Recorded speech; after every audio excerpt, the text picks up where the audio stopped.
I move on to the Leasehold Reform Bill, Sir Roger. Now, we've yet to see the detail of this leasehold reform, and I echo the words of the Right Honourable Member for Brent North, my constituency neighbour. It is important that we have a position whereby we can make it cheaper and easier for leaseholders to extend their lease and take over the management of their building. Now, the bill will definitely ban leaseholds for new houses, but I understand not new flats in England and Wales. Therefore, although the standard lease extension will increase up to 990 years from the 90 years originally allowed, what this will not do is do the enfranchisement and abolition of leasehold that many of us in this House would dearly like to see. So I welcome those measures that are going to be introduced, but we must remember, Sir Roger, that many young people who buy their first property do so on a leasehold basis. They're often not given proper legal advice about what happens to them as a result, and as a result, they don't understand the consequences of what will happen from those people that own. I will indeed. I'm grateful to my honourable friend for giving way, and I declare my interest as a chartered surveyor. One scourge that we need to deal with in this bill is that I've had lots of constituents on newly built housing estates in the last 10 years, which are leasehold and do have escalating ground rents in them. And they, as you say, they didn't understand the consequences when they bought them, and we need to address that problem. Indeed.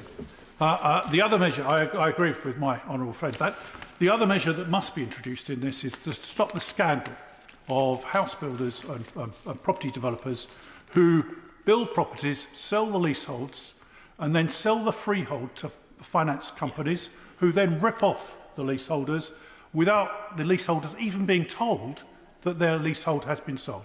I've been campaigning on this for some time, and indeed there are house builders in this country whose policy it is to do that after 6 months without even notifying the leaseholders of that fact that it's been sold. And when you then put that together with individuals who, after all, may not be given the proper advice on conveyancing about the consequences of what could happen, this is absolutely disgraceful.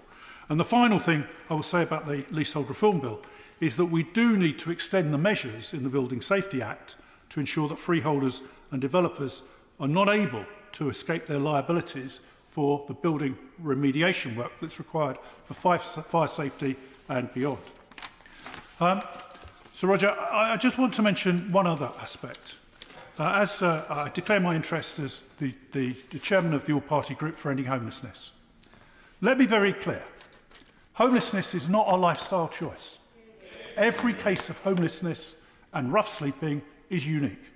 And all those individuals who unfortunately are forced in a position to sleep rough on our streets need help. They need to be sought out and given an opportunity to rebuild their lives.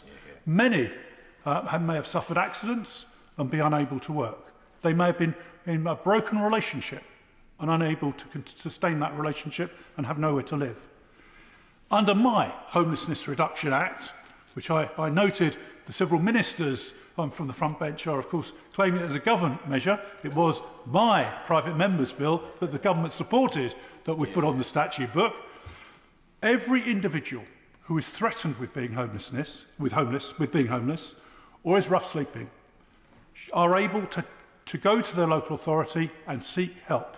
That local authority must give them assistance and provide them with help and advice to get them a place to live.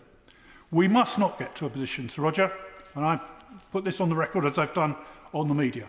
We must not stigmatise people for being homeless. They need to be helped and assisted. I want to see, and we've had long promised, the abolition of the Vagrancy Act, which makes it illegal to be homeless and indeed illegal to do aggressive begging. I agree we need measures to stop aggressive begging, but we must not have a position whereby people are arrested for being homeless. They need to be assisted instead. And our language on these things is vitally important, and we must ensure that its consequences